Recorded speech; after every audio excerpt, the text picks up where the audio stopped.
Shalom, perkenalkan nama saya Deborah Karisana Pitupulu, saya kelas 12 NIA 1. Di sini saya akan mempraktekkan tugas kimia tentang praktikum korosi terhadap paku.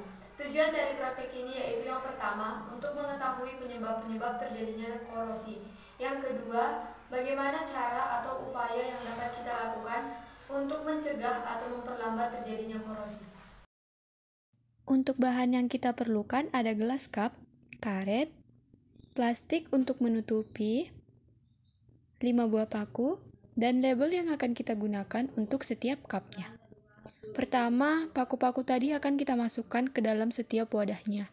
Setelah itu, kita akan menutupinya dengan plastik-plastik tadi. Dan yang terakhir, kita akan menunggunya selama beberapa hari. Nah, pakunya sudah kita rendam selama beberapa hari, dan mari kita lihat perubahan.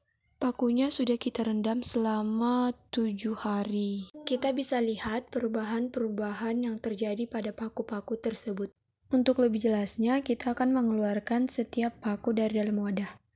Nah, beginilah tampak dari paku-paku tersebut. Dari kelima paku ini, ada paku yang berkarat dan ada paku yang tidak berkarat. Kira-kira kenapa ya?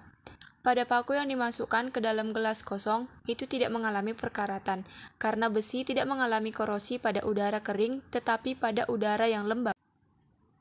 Untuk paku yang dimasukkan ke air suling, itu berkarat karena dalam air terdapat oksigen, dan faktanya oksigen yang terkandung dalam air suling lebih banyak daripada air yang sudah dididihkan. Dan paku yang dimasukkan ke dalam air didih juga mengalami perkaratan. Itu karena air yang sudah dididihkan biasanya cenderung lembab dan memiliki temperatur yang sedikit tinggi dibandingkan air biasa. Dan temperatur yang tinggi dapat mempercepat terjadinya korosi.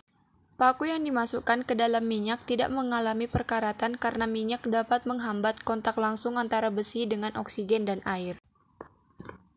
Dan paku yang dimasukkan ke dalam air garam mengalami korosi karena garam termasuk salah satu larutan elektrolit, di mana larutan elektrolit merupakan salah satu faktor yang mempercepat terjadinya korosi.